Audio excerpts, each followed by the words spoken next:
I still remember the burning. Not just on my skin, though, trust me. That latte was scalding, but the burning behind my eyes. The absolute humiliation of standing there, dripping wet, while Jessica's perfect red lipstick curved into a smile so smug I wanted to scream. Fetch me another one, intern, and try not to mess up the order this time. The entire conference room erupted in laughter. 8 people, most of whom I'd barely spoken to, suddenly unified in their amusement at my expense. Coffee running down my cream blouse, seeping into my bra, the smell of hazelnut and shame filling my nostrils. I'd worked at Blackridge Partners for exactly 3 weeks. 3 weeks of being called intern, despite being hired as a financial analyst. 3 weeks of Jessica Gordon treating me like her personal assistant instead of her colleague. God, I'm shaking even telling this story now. Before I go on, if you're watching this, please hit subscribe. I promise this gets good. And I really want to know in the comments if you've ever had someone like Jessica in your life. Someone who made you feel small just because they could. Anyway, I'm Renata. I'm 34 now, but I was 31 when all this happened. I'm not particularly impressive looking average height. Brown hair, I never know what to do with. The kind of face people say looks friendly when they're being nice. I'm the person who brings baked goods to the office and remembers everyone's birthdays. The one who laughs a little too loudly sometimes and apologizes too much. I'd spent most of my career at smaller firms, working my way up gradually, until my uncle Leon passed away. He wasn't rich by any means, but he'd invested wisely over the years in a handful of companies. One of those was Blackridge. His will left me his entire portfolio, including a 17% stake in Blackridge Partners, which technically made me the 3rd largest individual shareholder. But here's the thing, nobody at Blackridge knew that. When I applied for the job, I used my mother's maiden name. I wanted to understand the company from the inside before making any decisions about my inheritance. Were they ethical? Did they treat people well? Was this somewhere I wanted my money invested long-term? Jessica Gordon was giving me my answer, one humiliating coffee splash at a time. She was head of client acquisitions, 38, blonde, immaculate, the kind of woman who somehow never has a wrinkle in her clothes or a hair out of place. She wore her power like expensive perfume, too much of it, and always making sure you noticed. That morning, she'd asked me to grab coffee for the pre-meeting. I'd done it, even though it wasn't remotely my job, because I was still the newest person and trying to be helpful. She'd taken one sip, scrunched up her face like I'd handed her sewage, and then, splash. Right in my face, in front of everyone. Jessica, I said quietly, coffee dripping from my chin onto the conference table. That was completely unnecessary. Oh my God, she rolled her eyes dramatically. Learn to take a joke, and learn how to make a proper coffee. I asked for almond milk. This is clearly oat milk. It wasn't. It was exactly what she'd asked for. I knew because I'd triple-checked her order after she'd corrected me twice already. I specifically asked for, I started, but she cut me off. God, just go clean yourself up, you look pathetic. She turned to her colleague, Daniel, who was failing to hide his smirk. This is why we don't hire from state schools, Daniel. For the record, I have an MBA from Northwestern. Not that it should matter. I stood there, frozen. I've always been the kind of person who thinks of the perfect comeback 3 hours later while staring at my bedroom ceiling. In that moment, all I could feel was shame crawling up my neck like a rash. Then the door opened. Martin Chen, the CFO, walked in with a manila folder and a look of concern when he saw me standing there, stained and shaking. What happened here? He asked, glancing between me and Jessica. Just a little accident, Jessica said smoothly. Our intern is a bit clumsy. Martin frowned slightly but seemed too preoccupied to question it further. Well, I have the updated shareholder information for the quarterly review. Jessica, you'll need to incorporate this into your presentation for tomorrow. He passed out copies from his folder. I watched as everyone at the table received their packet. My heart hammered against my ribs so hard I thought it might bruise. This wasn't how I'd planned for my identity to be revealed, but maybe it was perfect timing after all. Martin? I said, my voice steadier than I expected. I believe I should have a copy as well. Jessica let out an exasperated sigh. This is confidential financial information. Interns don't receive these packets. Actually, Martin said, looking at me more carefully. She's right. Ms. Caldwell should have a copy. Jessica frowned. Miss who? Her name is Renata Baker. Martin handed me a packet. Baker is her mother's name. Caldwell is her legal surname. The room went quiet as everyone looked down at the papers, scanning until they found the shareholder list. I could pinpoint the exact moment each person saw my name. Eyes widening, head snapping up to stare at me. Jessica flipped frantically through her pages. I watched her face drain of color as she found what she was looking for. Renata Caldwell. 17% ownership, she whispered. That's impossible. That would make you the third largest individual shareholder. I finished for her, wiping coffee from my cheek with the back of my hand. Yes. But you're an intern, she said, her voice small now. Actually, Jessica, I said, standing up straighter despite the coffee still dripping from my blouse. I was hired as a financial analyst. And about your contract. The room was so silent you could hear the air conditioning hum. My contract? Her voice cracked slightly. I nodded slowly. Your department falls under shareholder review next month, doesn't it? 5 minutes earlier, I'd been the pathetic, coffee-soaked nobody. Now, every eye in that conference room looked at me differently. Fear, respect, confusion, it was all there. Let me pause for a second to say something that might sound strange. It didn't feel good. Not really. Have you ever had something you've fantasized about happening, but when it finally does, it just feels hollow? That's what it was like. I'd spent 3 weeks being invisible, being mistreated, gathering information about the toxic culture Jessica had created in her department. I'd learned that turnover in her team was 78% higher than any other department. I'd discovered she'd driven away 3 highly qualified candidates because they threatened her position. I'd watched her take credit for other people's work so many times I'd lost count. And now I had the power to do something about it. But power is complicated, right? I should backtrack a bit. My Uncle Leon wasn't just some random investor. He'd been on the founding team of Blackridge 30 years earlier, back when it was just 3 guys with a business plan working out of a garage. He stayed mostly behind the scenes, but he was brilliant with numbers and strategy. When he got sick, he started talking to me about the company, about its values, its people. The heart of any business is its people, Rennie. He'd told me during one of our last conversations. Not the clients, not the profits. The people who show up every day and choose to give their energy to something bigger than themselves. I'd promised him I'd look after his legacy. That's why I'd joined as a regular employee, instead of waltzing in as a major shareholder. I needed to understand what Blackridge had become. And what it had become, at least in Jessica's department, was a place where people were afraid, where kissing up and kicking down was the fastest way to advance, where someone like Jessica could throw hot coffee at a colleague and expect everyone to laugh along. So there I stood, coffee-stained, and somehow holding all the cards. I think, I said carefully, this meeting should adjourn for now. I need to change, and I believe we all have some things to process. I turned to Martin. Could you schedule some time for us to speak privately this afternoon? He nodded quickly. Of course, Miss Caldwell. Whenever works for you. Jessica remained frozen, her perfect composure shattered. I could see the calculations happening behind her eyes. How to spin this. How to salvage her position. How to make me an ally instead of a threat. Renata, she said, her voice artificially warm. I'm so sorry about the coffee. It was just a joke that went too far. Let me take you to lunch today, my treat. We should get to know each other better.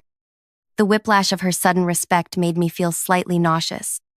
I have other plans for lunch, I said, but I'll be reviewing the organizational structure of your department this week. We can meet on Friday. I left that conference room with coffee-soaked dignity but a clear purpose. I wasn't going to be the villain of this story. I wasn't going to fire Jessica in some dramatic boardroom showdown. That's what people would expect. The sweet revenge of the underdog suddenly given power. But what I wanted wasn't revenge. What I wanted was change. Wait, no. That's a lie. I did want revenge. God, I wanted it so badly I could taste it, metallic and sweet like blood from biting my cheek. I wanted to see her squirm. I wanted to make her pack her designer handbags into a cardboard box and walk out of the building with security watching. And that's the part of myself I didn't particularly like. The part that Uncle Leon would have been disappointed to see. I went home that day and sat on my bathroom floor, still smelling like hazelnut coffee, and I cried. Not because of Jessica, but because I finally understood the weight of what my uncle had left me. Not just shares in a company, but responsibility for people's livelihoods. The power to reshape someone's life with a single decision. I stayed home the next day, told them I needed time to review company materials, which wasn't entirely untrue. What I really needed was space to think about what kind of person I wanted to be. What kind of leader? By Wednesday, rumors were swirling. Jessica sent me 3 emails, each more desperate than the last, offering to mentor me, to show me the ropes of leadership, to forge a productive partnership. Thursday morning, I walked into Blackridge wearing my best blazer and the quiet confidence of someone who knew exactly what she was going to do. The whispers followed me down every hallway. People who'd never acknowledged my existence suddenly knew my name, my coffee order, my favorite lunch spot. It was surreal and honestly, a little gross. Jessica was waiting outside my tiny cubicle, wearing a smile that didn't reach her eyes. Renata, I've been trying to reach you. I put together some thoughts on departmental improvements I'd love to discuss. I nodded politely. We're still on for tomorrow, Jessica. 10 a.m. in the main conference room. Her smile faltered. Actually, I was hoping we could speak privately. Just the 2 of us. That won't be necessary, I said. Everything that needs to be said should be on record. I've invited HR to join us. The color drained from her face for the 2nd time that week. HR? But this is just a departmental discussion. We don't need to formalize anything yet. My coffee stains disagree, I said quietly.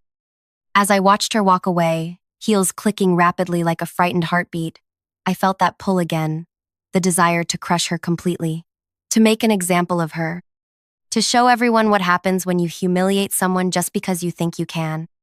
I spent that night rehearsing what I would say, how I would restructure her department, how I would address her behavior, whether I would let her keep her job. By morning, I knew exactly what I was going to do. And as I walked into that conference room where my humiliation had begun just 4 days earlier, I realized all eyes were on me now.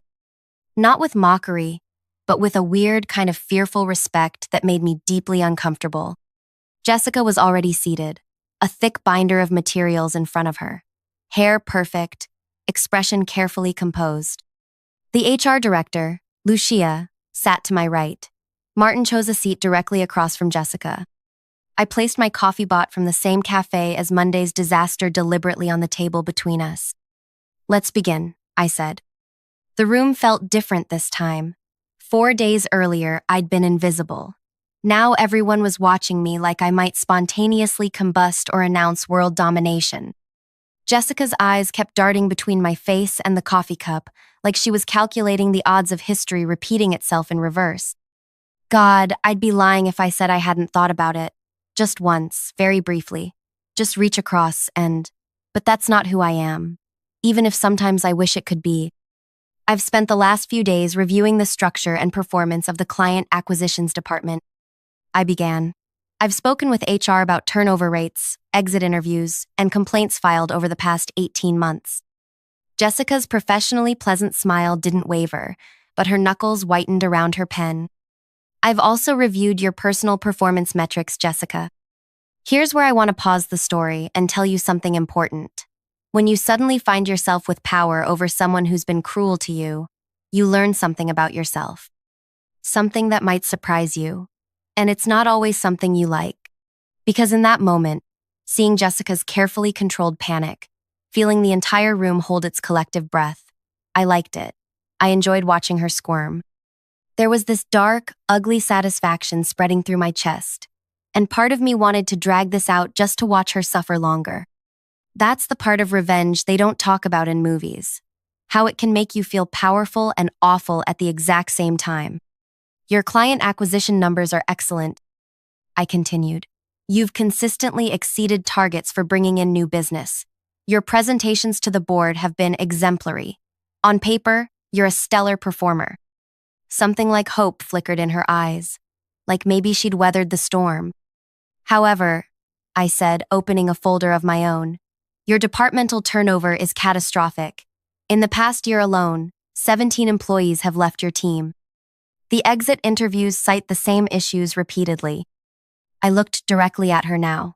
Bullying, taking credit for others' work, creating a hostile work environment, threatening people's job security if they don't comply with demands outside their job description. Jessica's mask slipped for just a second before she recovered. With all due respect, Ms. Caldwell, high-performance environments aren't for everyone. I push my team because excellence requires pressure. Martin shifted uncomfortably. Jessica has always delivered results. At what cost? I asked quietly. The company has spent over $300,000 in recruitment and training costs just to replace the people who couldn't tolerate working with her. That's not counting the institutional knowledge lost or the clients who've complained about constantly dealing with new faces. I took a deliberate sip of my coffee. And then there's the matter of how you treat people you perceive as beneath you, like throwing hot coffee at a colleague because you could. That was a joke that went too far, Jessica said quickly. I've already apologized for that. Actually, you haven't, I replied. You offered to buy me lunch and mentor me once you realized I held significant power over your career. That's not an apology. That's self-preservation. Lucia from HR cleared her throat. We have documentation of 7 incidents over the past year that would qualify as workplace harassment, all involving Ms. Gordon. Jessica's perfect composure finally cracked. This is absurd. I've been with Blackridge for 9 years. I've brought in millions in new business. And you're going to let some nepotism case who's been here 5 minutes destroy my career over hurt feelings? The room went silent. I could feel everyone watching me, waiting to see if I'd explode. If this would become the corporate equivalent of a hair-pulling catfight. Instead, I just felt tired. Tired of the games, tired of the posturing, tired of people like Jessica thinking cruelty was a leadership strategy. No one's destroying your career, Jessica, I said calmly. You're being offered a choice. I slid a document across the table to her. Option 1. You can accept a lateral move to our research division. Same salary, different responsibilities, no direct reports. A 6-month probationary period with regular check-ins from HR regarding professional conduct. Her eyes widened as she skimmed the paperwork. Option 2 is in the second folder, I continued. It details the severance package we're prepared to offer if you choose to leave Blackridge. You can't just demote me. Her voice rose sharply. I've earned my position. Your position includes managing people, I said. And you've demonstrated repeatedly that you're either unwilling or unable to do that ethically. She turned to Martin, desperation evident. You can't seriously be considering this. My client relationships alone will be handled by capable team members who already do most of the work anyway, I finished for her. According to their own statements. Jessica's face flushed red. You have no idea what it takes to succeed in this industry. I've had to be twice as tough, twice as aggressive as any man to get where I am. And now you want to punish me for not being nice enough? Her words hit something raw in me, because in some twisted way, I understood. Women in finance walk a brutal tightrope. Too soft and you're ineffective. Too hard and you're a bitch. I'd spent years tiptoeing that line myself. This isn't about being nice, I said quietly. This is about basic human decency. About not terrorizing your team. About not throwing hot coffee at someone because they used the wrong milk. She flinched at that. You have until Monday to decide, I continued. Take the weekend to consider your options. Jessica stood abruptly, gathering her papers with shaking hands. My attorney will be in touch, she snapped, striding toward the door. But we all heard the tremor in her voice. After she left, Martin turned to me with an expression I couldn't quite read. That was handled differently than I expected, he said. How did you expect me to handle it? I asked. He shrugged. Honestly, I thought you'd fire her on the spot. Most people would have, given the opportunity and what she did to you. I nodded slowly. I considered it. Lucia looked relieved. I think the approach you've taken shows real leadership. Firing her outright could have created legal issues. Not to mention it might have seemed personally motivated. It would have been personally motivated, I admitted. That's exactly why I didn't do it. When the meeting ended, I went back to my cubicle, the same tiny space I'd occupied before everyone knew who I really was. I sat there for a long time wondering if I'd done the right thing. Had I been too harsh? Not harsh enough? Should I have just transferred to another department myself and avoided the whole mess? I expected to feel triumphant. I'd confronted my bully. I'd held her accountable. I'd used my power responsibly, even when the temptation to do otherwise had been strong. Instead, I just felt complicated, messy, human. By Monday morning, the office was buzzing with rumors. Jessica hadn't been seen. Her office door remained closed. People kept finding excuses to walk past my desk, hoping for gossip I wouldn't provide. At 9:15, Lucia from HR called. Jessica's made her decision. She'd like to meet with both of us at 10. My stomach nodded. I'd spent the weekend oscillating between guilt and righteous anger. Between second-guessing myself and reminding myself of how it felt to stand there dripping with coffee while an entire room laughed. Jessica was already in the conference room when we arrived. Her makeup was flawless as always, but there was something different about her, a stillness that hadn't been there before. She looked up as I entered. I've decided to accept the transfer to research. I nodded, relieved in a way I hadn't expected. I think that's a wise choice. Not because I agree with your assessment, she added quickly, but because I've invested too much in this company to walk away. Lucia pushed the paperwork across the table. We'll need to go through the terms again to make sure everything's clear. As Jessica signed her name on line after line, I felt no satisfaction, no joy, just a quiet certainty that this was necessary. Not just for me, but for every person who'd ever been made to feel small in her presence. When we finished, Jessica looked at me directly for the first time since entering the room. You know, she said, her voice carefully controlled, I thought you were weak. That first day, when you just stood there with coffee dripping down your face, not fighting back. I thought you were pathetic. I said nothing, waiting. I wonder if you'll still be the nice, smiling Renata a year from now, she continued. Power changes people, usually not for the better. Maybe, I acknowledged, but treating people with basic respect isn't about being nice, it's about being human. She gathered her things and stood. Good luck with that philosophy. This industry will eat you alive. After she left, Lucia exhaled heavily. Well, that could have gone worse. I smiled thinly. The day's still young. The next few weeks were a strange adjustment period. The client acquisitions team was reorganized. I moved to a proper office.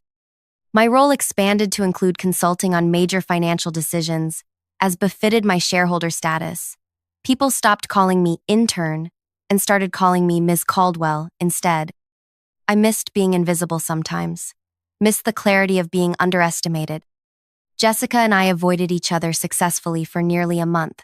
When we did pass in hallways, she'd nod stiffly, I'd nod back, and we'd continue in opposite directions. Office politics at its most basic. Then came the Anderson account presentation. It was a major potential client, one Jessica had been cultivating for months before her transfer. I'd been asked to join the pitch meeting because of my financial expertise. We found ourselves in the same conference room where she'd thrown coffee at me, the first time we'd been back there together since that day. The tension was thick enough to choke on. Jessica presented her research impeccably. I handled the financial projections. We functioned like professional strangers, neither acknowledging our history. The client seemed impressed, asking thoughtful questions that we answered in careful tandem. Afterward, as everyone filed out, I hung back to gather my notes. So did Jessica. The silence stretched between us like a tightrope. Nice work in there, I finally said, because someone had to say something. She looked at me searchingly. You didn't have to give me credit for the initial client contact. You could have taken that for yourself. I shrugged. It was your work. I don't take credit for things I didn't do. Unlike me? The question had an edge, but also something like genuine curiosity. I didn't say that. She sighed, smoothing her already perfect hair. The research division isn't as terrible as I expected. It's quieter. I get to focus on the work instead of managing personalities. That's good? I wasn't sure where this conversation was headed. Jessica gathered her folders deliberately. I'm not going to apologize again, or pretend we're friends now, but I respect that you could have destroyed me, and you didn't. That was never my goal. Wasn't it? She looked at me sharply. Not even for a moment? I considered lying, then decided against it. For a moment, yes. Several moments, actually. But revenge fantasies are different from actions. A ghost of a smile touched her lips. Well, anyway, thank you for not throwing coffee at me today. I wouldn't have shown the same restraint. And with that, she walked out. I sat there a long time after she left, turning our conversation over in my mind. It wasn't forgiveness, not from either side. It wasn't even really closure. It was just a moment of honest acknowledgement between two complicated women with complicated feelings. In the months that followed, Blackridge changed. Not dramatically, not overnight, but gradually. I used my position to implement stronger anti-bullying policies. Exit interviews became mandatory.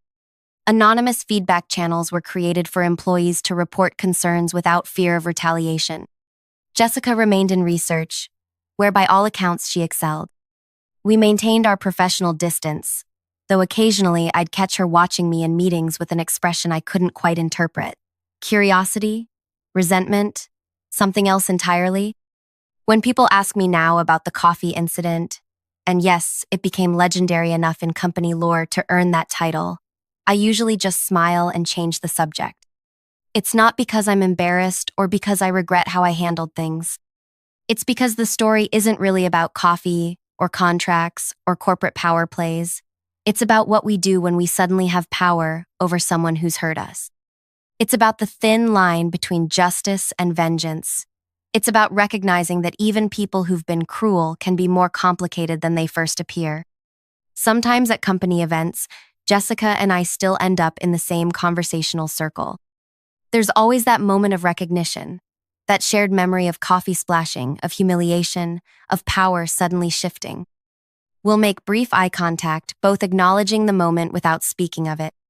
Then we'll return to discussing quarterly projections or market trends.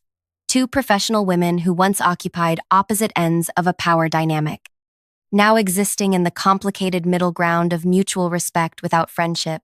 I never did get coffee for anyone else at Blackridge. Small victories, right? So that's my story. Not a fairy tale revenge where the villain gets spectacularly destroyed and everyone cheers. Not a perfect resolution where former enemies become best friends. Just a messy human situation where I tried to do the right thing, even when part of me wanted to do the satisfying thing instead. If you've ever been in a position where someone treated you like you were nothing, only to later discover you held power they never suspected, well, I hope my story helps somehow. There's no perfect way to handle it, no guidebook for navigating that bizarre emotional terrain.